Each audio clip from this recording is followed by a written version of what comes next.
والصلاة والسلام على رسول اللہ۔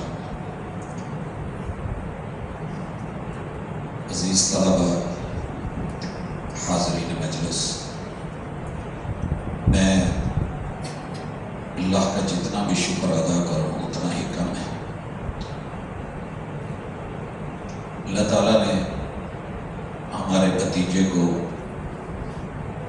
اس کام کے لیے چنا، والدین کی دلی خواہش پوری ہوئی، اور وہ ساری دعائیں جو ایک باپ کے دل سے نکلتی ہیں اللہ تعالیٰ قبول کرے۔ میں کچھ کہنا نہیں چاہتا تھا، سننا چاہتا تھا۔ ہماری یہ سب سے بڑی خوش قسمتی ہوتی ہے کہ اللہ تعالیٰ نے ہمارے مشائخ کو، اساتذہ کو صحت اور عافیت والی زندگی سے نوازا ہے۔ مزید اللہ تعالیٰ حفاظت فرمائے، عافیت سے نوازا۔ ان کے کلمات کہ ہم محتاج ہیں، نصیحتوں کے محتاج ہوتے ہیں، یہ وقت بچوں کو لا کر کے کیسے اوپر بٹھا دیتا ہے، یہ یقیناً اساتذہ کی دعائیں نہ ہوں اور والدین کی تڑپ نہ ہو تو شاید یہ ممکن نہیں ہوتا۔ میں دو تین باتیں کرنا چاہتا ہوں۔ شیخ صاحب، یہ ہمارا اللہ کی طرف سے خاص کرم اور شرف ہے کہ ان کی معیت میسر ہوئی۔ شیخ صاحب کا شیڈول پتہ نہیں کیا ہے، لیکن بہرحال میں زیادہ وقت نہیں لوں گا، تین باتیں کہنے لگا ہوں۔ قرآن مجید کی اللہ تعالیٰ نے حفاظت کا ذمہ مشہور یہ ہے کہ اللہ نے لیا ہے۔ پھر ہم یہ دیکھتے ہیں کہ قرآن مجید جل بھی جاتا ہے، اس کا ورق آگ پکڑتا ہے، اس کو کاٹے تو کٹ جاتا ہے، چیرے تو چر جاتا ہے، پھاڑے تو پھٹ جاتا ہے، بھگوئیں تو ورق بھیگ جاتا ہے، اس کے لفظ الگ الگ ہو جاتے ہیں، روشنائی زائل ہو جاتی ہے، بسیطہ اور پرانا ہو جاتا ہے۔ تو پھر قرآن مجید کی حفاظت کا ذمہ کیا ہے؟ یہ بڑا اہم نقطہ ہے، اور اسے آپ لوگوں سے زیادہ بہتر کوئی نہیں سمجھ سکتا۔ اللہ تعالیٰ نے جہاں بھی کہا اِنَّا نَحْنُ نَزَّلْنَا الذِّكْرَ وَإِنَّا لَهُ لَحَافِظُونَ۔ بیٹا یہ اللہ نے ذکر کی حفاظت کا ذمہ لیا ہے، اور ذکر ذاکرہ سے ہے، اس کو ہم میموری کہتے ہیں۔ یہ اللہ تعالیٰ نے اس کا حفظ، اس کی محافظت، اس کی میموری، یہ انشاءاللہ معاف نہیں ہونے دے۔ ساری دنیا کی قرآن مجید اگر اللہ نہ کرے کچھ ایسا ہو کہ انہیں اکٹھا کر کے دریا میں، سمندر میں پھینک دیا جائے، اللہ وہ وقت نہ دیکھنے پہ اس کو آگ لگا دی جائے یا کچھ بھی ہو، لیکن جب تک آخری کلمہ گو باقی ہے، قرآن مجید سے تعلق رکھنے والا باقی ہے، اور اس کا سینے میں دل ہے اور دل دھڑک رہا ہے، تو انشاءاللہ یہ معجزہ ہے قرآن مجید کا کہ بیٹا یہ فخر نہیں، ہم بڑی عاجزی سے بیٹھ کے کہتے ہیں کہ ماشاءاللہ بچے کی عمر دیکھیں، اس عمر میں ہمارے یہاں ابھی ماں کے دودھ کی سمیل نہیں جاتی، کھلونے ہاتھوں میں ہوتے ہیں۔ یہ اللہ کو کوئی خاص کرم نہیں کہ جس نے اسے آسان بنایا؟ اکیلا قرآن مجید ہی آسان نہیں، وَلَقَدْ يَسَّرْنَا الْقُرْآنَ لِلذِّكْرِ، ہم نے اس کو یاد کرنے کے لیے، حفاظت کے لیے بطور ذکر بڑا ہی آسان کر دیا۔ بیٹا اس کے لیے مساجد، اس کے لیے مکاتب، اس کے لیے مدارس، انتظامیہ کا انتظام کون کر رہا ہے؟ اللہ۔ ان کے دلوں میں یہ بات کون ڈال رہا ہے؟ پرسکون ماحول، اساتذہ، یہ سارا کچھ جو ہے، اگر یہ نہ بھی ہو تو تب بھی رب نے اس کی حفاظت کے جو ذمے لیے ہیں وہ پورے ہوتے ہیں۔ مجھے یاد ہے کہ میں نے یہی ذکر کیا تھا، ہمارے ساتھ ایک طالب علم تھے باسم، رشین اسٹیٹ سے، قرآن مجید کو بڑی اچھی آواز میں پڑھتا تھا۔ حج پہ ہم اکٹھے تھے، 94 ملکوں کے تقریباً اسٹوڈنٹ ساتھ تھے، تو میں نے اس سے پوچھا کہ نوجوان آپ کو قرآن کیسے یاد ہے؟ آپ کے تو عربی کے اوپر بھی پابندی ہے۔ تو اس نے بتایا کہ حالات ٹھیک نہیں تھے، مسجدیں بند ہیں، گھوڑے بندے ہوئے ہیں، استبلوں میں تبدیل ہو گئی ہیں، لیکن ہمارے اساتذہ اور مشائخ نے ان گھوڑوں اور گدھوں کی خدمت کی نوکری لے لی کہ ہم تمہارے گھوڑے پالتے ہیں۔ یہ پھر چارہ یا گھاس رمبے لے کے بیٹھتے، بظاہر ہم جو ہے وہ گھاس اکھاڑ رہے ہیں یا کاٹ رہے ہیں، ساتھ میں ان کے کوئی ایک طالب علم ہوتا ہے، یہ زمین کے اوپر انگلیوں کا چاک بنا کے وہاں لفظ لکھتے الحمد. ہم لفظ دیکھتے بھی، لکھتے بھی، پڑھتے بھی، سنتے بھی اور یاد بھی کرتے. اور اگر ان کا کوئی خفیہ کا کوئی آدمی ہوتا تو ہم اسی وقت اس کو مٹا دیتے. تو یوں کرتے کرتے الحمد سے لے کے ہم نے والناس تک قرآن مجید یاد کی.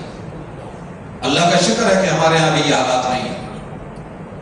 بیٹا وہ غزہ کے بچے اس وقت جس طرح ہیں، جس طرح ان کی تربیت ہے، جو ان کا ماحول ہے، آپ دیکھیے کہ آخری لمحات میں بھی ان کی زبانوں کے اوپر خیر کے کلمات، ایمان کے کلمات اور بھلائی کے کلمات ہوتے ہیں. یقیناً یہ ایک تربیت کا حصہ ہے.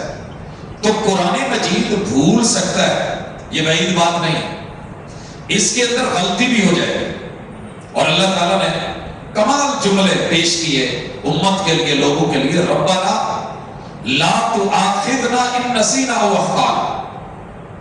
بیٹا یاد رکھیے، نسیان اور بھول ہوتی ہے کسی حکم کے کرنے میں. کام میں نے کرنا تھا، میں بھول گیا ہوں. میرے ذمہ کوئی حکم تھا، میں بھول گیا ہوں. ہوم ورک کرنا تھا، میں بھول گیا ہوں. میں نے سبق یاد کرنا تھا، میں بھول گیا ہوں. تو بھولنا ہوتا ہے اکثر احکام کے اندر. اور غلطی کیا ہے کہ مجھے جس کام سے روکا گیا تھا میں وہ کر بیٹھا ہوں. دل غلطی کر بیٹھا ہے، منع کردہ چیز کا ارتکاب کر بیٹھا ہے.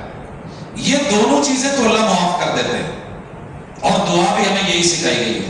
رفع عن امتی الخطأ والنسیان کو اگر ساتھ رکھے تو اللہ نے جو دعا سکھائی ہے کہ اللہ ہمیں نہیں پکڑنا.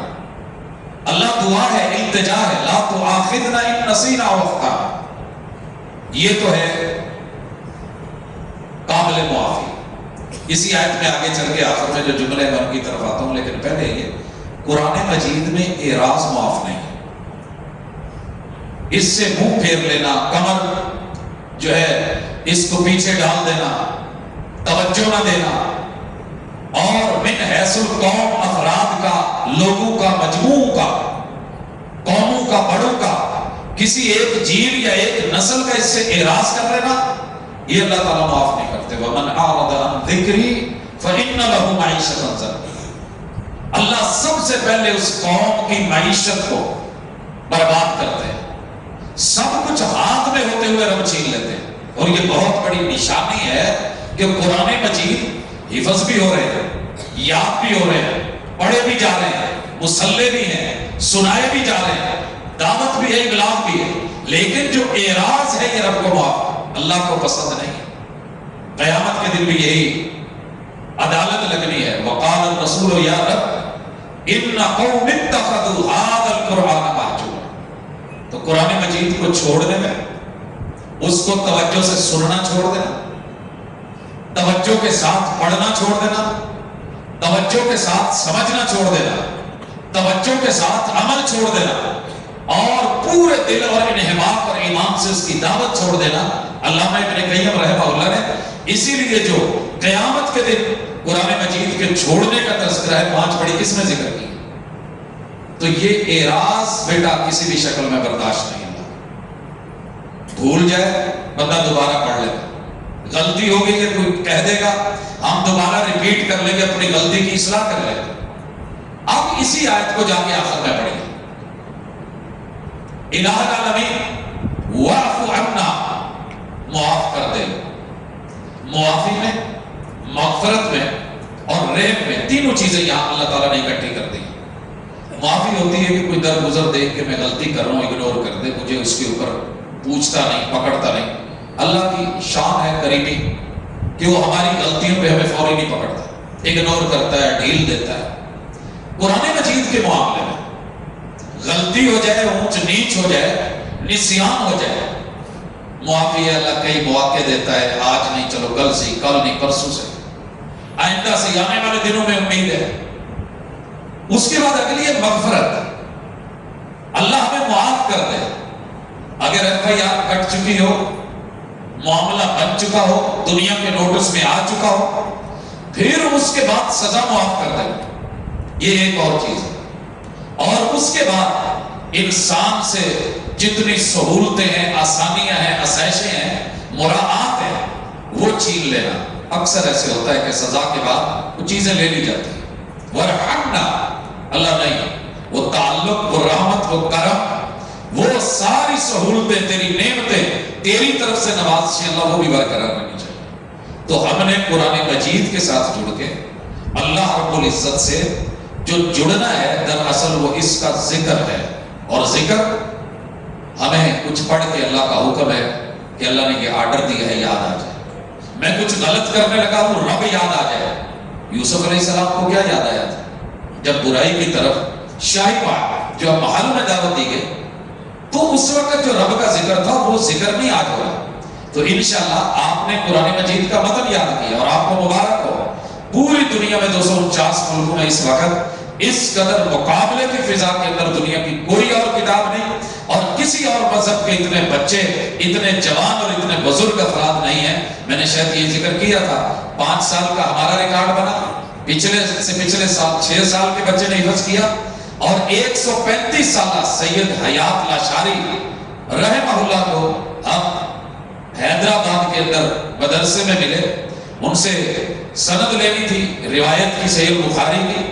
تو آپ یقین کریں اس عمر کے اندر بھی ان کا حافظہ، ان کی گفتگو، ان کا لب و لہجہ، تو اللہ تعالیٰ نے یہ اپنی نشانیاں اور اپنے معجزے دکھائے ہیں کہ چھوٹی سی عمر اور بزرگی کے اندر جب اپنا آپ بھی یاد نہیں رہتا، سب بھول جاتا ہے۔ ہم نے ایسے مجنون بھی دیکھے ہیں جن کو کچھ یاد نہیں، لیکن یہ اللہ کا معجزہ، جب قرآن پڑھتے ہیں تو وہ بدستور پڑھتے چلے جاتے ہیں۔ زبان میں لکنت والے دیکھیں جو روٹین میں نہیں بول سکتے، لیکن جب رب کے قرآن اور ذکر سے جڑتے ہیں تو پھر دنیا کو پیچھے کر کے پہلے نمبر پہ، دوسرے نمبر پہ آ کر کے جیت کر کے جو ہے وہ ٹاپر کہلاتے ہیں۔ تو یقیناً یہ اللہ کی کلام ہے۔ اگر اس نے ہمیں موقع دیا ہے تو بیٹا یہ فخر نہیں ہے، یہ اس کا شکر ہے۔ اس نے اپنی رحمتوں سے نوازا ہے، اس نے ہمیں اپنے ساتھ جوڑا ہے۔ اس موقع کے اوپر بس میں اتنا کہنے کے بعد یہ دعا کرتا ہوں، باقی شیخ صاحب انشاءاللہ کلمہ نصیحت بھی فرمائیں گے اور ہمارے لیے دعائیں بھی۔ اللہ تعالیٰ اس دادا جی تلک جن کے بیٹے کے آخری سبق میں وہ شاید نہیں پہنچے تھے، آج باپ موجود ہے۔ میں بیٹے فدا الرحمان کو بھی کہوں گا کہ بیٹا یہ معمولی چیز نہیں ہے، یہ بالکل اینڈ نہیں ہے، ابھی منزلیں شروع ہوئی ہیں۔ آپ نے اپنے والد صاحب، اپنے دادا جی، آپ کے تایا صاحبان ادھر موجود ہیں گھر کے اندر، آپ کے عزیز وقارو، اسی طرح اساتذہ کی جماعت ہے۔ تو یہ آپ کے اوپر ذمہ داری بڑھ گئی ہے، لیکن یہ ذہن میں رکھیں شاید ہمارے لیے اتنی دعائیں نہیں تھی، آپ لوگوں کے لیے جتنی دعائیں، آپ کے پشت پہ جس قدر ایک مہربانی کے ساتھ، تعلق کے ساتھ، نگرانی کے ساتھ ماں باپ کھڑے ہیں، شاید یہ سہولتیں ہمیں میسر نہیں تھی۔ تو اللہ نے اگر ان سہولتوں سے نوازا ہے تو اس کو انشاءاللہ بطور تحدیث نعمت، بطور شکریہ آپ نے آگے بڑھنا ہے۔ اور میں دعا کرتا ہوں کہ اللہ اپنی رحمت اور اپنا کرم اور یہ فیض اور یہ صدقہ جاریہ ان تمام اسلاف اور بزرگوں تلک جو کہ تا آدم اس نسل کے جو ہے بزرگ ہیں، اللہ ان کے لیے اسے صدقہ جاریہ بنا دے، خیر کا پہلو بنا دے، اور آنے والے دنوں میں ہم اپنے بچوں کو جو ہے انہی سیٹوں پہ دیکھیں جہاں ہم ترستے تھے۔ اللہ تعالیٰ درجات بلند کرے، اللہ جزائے خیر دے اساتذہ کو، انتظامیہ کو، اہل ادارہ کو، اور اسی طرح بالخصوص اللہ ہمارے شیخ محترم الشیخ السید حافظ مسعود عالم حفظہ اللہ تعالی، انہوں نے اپنے قیمتی وقت سے ہمارے لیے نصیحت کے لیے، خیر کے لیے محبت پیش کی۔ اللہ تعالیٰ عزت سے نوازے، صحت سے نوازے۔ اللہ اسی طرح ہمارے بھائی پاس ہوا ہے حافظ خالد صاحب، اللہ ان کو بھی صحت کامل عاجلہ عطا فرمائے۔ سبحانک اللہم و بحمدک، اشہد ان لا الہ الا انت، استغفرک و اتوب الیک۔